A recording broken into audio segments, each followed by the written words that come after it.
กล้วยทอดสไตล์เวียดนามที่มีนึ่งเดียวในสวรรณเขตนะตอนนี้ถือว่าเป็นร้านอาหารน้องไม้ที่กำลังมาแหงนะตอนนี้บอกเลยว่าทั้งใหญ่ทั้งยาวแบบนี้ราคาเพียงแต่10,000 กีบเท่านั้นซึ่งช่วงนี้เพื่อนเปิดร้านไม้โปรโมชั่นซื้อ5แถม1เท่ากับว่าเราต้องได้6อันเพียงราคา50,000 กีบเท่านั้นในเมื่อเพื่อนเป็นน้องไม้ไฟแหงและเขาสิพลาดได้จังใดนะทุกคนไผ่ที่เคยได้มาลองแล้วเนี่ยทุกคนถ้าไผ่ยังบ่เคยมาแม่นให้มาตามเฮาเด้อครับผมว่าบ่ผิดหวังแน่นอนแต่ไส้ทางในเพื่อนนะทุกคนเพื่อนทอดออกมาได้กำลังดีเลยกรอบนอกนุ่มในประมาณนี้ช่วงนี้ถ้าไผ่มาซ่าเพื่อนน่าจะเมิดไหวในเดียวทุกคนเด้อเพราะว่าออเดอร์เพื่อนได้มาเบิ่งสีสันของมะกล้วยเพื่อนทุกคนเป็นตาแซ่บจะเป็นเมนูอาหารเพื่อนก็สิมีหลายอันหลายแนวอยู่ซึ่งซื้อร้านเพื่อนขออนุญาตบ่ว้าวเด้อเพราะว่าเขาว่าบ่เป็นมันเป็นภาษาญี่ปุ่นนี่นะทุกคนนี่มากับน้องสาวคุณทุกคนก็เลยขออนุญาตเจ้าของร้านเพื่อนถ่ายแบบจับออกมาถ่ายอยู่หน้าร้านเลยซะเบิ่งแต่ไส้ทางในเพื่อนทุกคนเป็นตาแซ่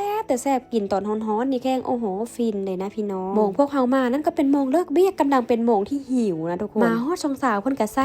เอาดีแต่มื้อนี้เฮามาทันเมื่อก่อนนั้นเฮามาแล้วมาประมาณ5 โมงนี่แล้วแต่ว่ามาบ่ทัน3ของกินเพิ่นเบิดเฮาก็เลยบ่ยอมแพ้มามื้อที่2โชคดีที่ยังมีขายเบิ่งแต่สีสันมะกล้วยทอดบ่ได้ทุกคนเป็นอันแบบนี้เลยเด้ออันนึง10,000 กีบไปเด้อสองสาวเพิ่นก็มากินโซอยู่หน้าร้านไปเลยจ้าได้ยินเพิ่นเว้าปกติถ้าไผมาซื้ออยู่หน้าร้านแม่นน้อยนักบ่จะยังมีขายเพราะว่าส่วนใหญ่เพิ่นจะจองมาทางออนไลน์เดี๋ยวจองไว้ล่วงหน้าแล้วค่อยมาเอาแบบนี้โหอย่าบ่ทัดใหญ่ๆที่เฮาถือนั่นนะมีเจ้าของเบิดแล้วได้ทุกคนเก็บเฮาไปบ่ทันเอากัดบังไส้ทางในทุกคนกัดเข้าไปนะรู้สึกว่ามันกรอบนอกนุ่มในแล้วมันแซ่บมันฟินแห้งอะดีตอนที่พวกเขากำลังมานั้นเพื่อนทอดหากันแล้วทุกคนอย่างฮ้อนเพื่อนเลยเอาถุงมือมาให้จับทุกคนเพราะว่าย่านพวกเฮาฮ้อนเขาไปยืนบ่พอฮอด5 นาทีซัมเบิงทุกคนเพื่อนจัดชะโถงให้ลูกค้าเบิดแล้วมีคนมาซื้อทีหลังอีกเลยทุกคนแต่เพื่อนก็บอกว่าเบิดแล้วเอาไว้มื้อหน้าเด้อจังแม่นเพื่อนได้ขายดีทุกคนเพราะว่าเป็นเมนูน้องไม้ของแขวงสวรรณเขตเฮานั่นเองนี่เลยทุกคนเด้อฮานเพื่อนฮานน้อยๆคอยจ่ายพอแต่กินเอาคอนเทนต์แล้วพวกเขาก็ใส่ถุงพากันกลับบ้านนะจ๊ะทุกคนเพื่อนเก็บไปให้ลูกค้าเพื่อนคนละถุ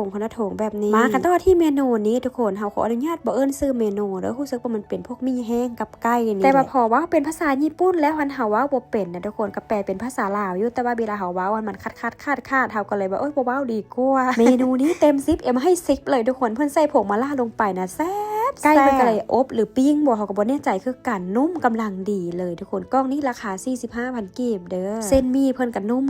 กำลังดีเลยกล้องนี้ที่เพิ่นเอาให้นี่น่าจะเป็นสูตรของออริจินอลตอนที่เฮาไปฮอดร้านนั้นเฮาบ่ฮู้ว่าสิสั่งเมนูอีหยังนอกจากกล้วยทอดเฮาก็เลยบอกให้เพิ่นแนะนำไปอีหยังที่เป็นซิกเนเจอร์ของร้านเจ้าแนะนำมาดูหรือเอามาเลยเพิ่นก็เลยเอาตัวนี้มาให้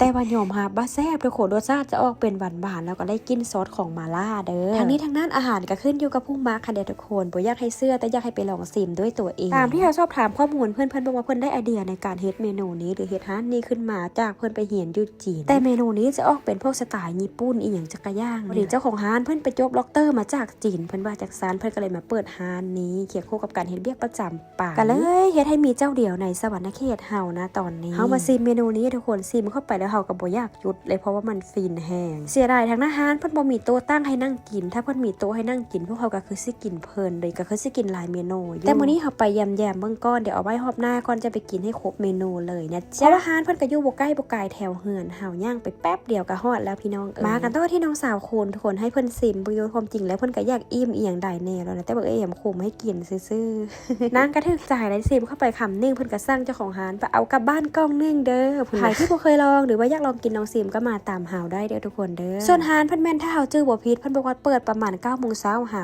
8 โมงแลงแต่ถ้ามื้อใดเครื่องมืดปลาเพิ่นก็ปิดร้านไว้แน่เปิดตั้งแต่วันจันทร์ฮอดวันเสาร์วันอาทิตย์บางมื้อเพิ่นก็เปิดบางมื้อเพิ่นก็ปิดนี่เด้อทุกคนเด้อร้านเพิ่นอยู่ตรงกันข้ามกับโรงเรียนสวรรค์อินเตอร์เด้อ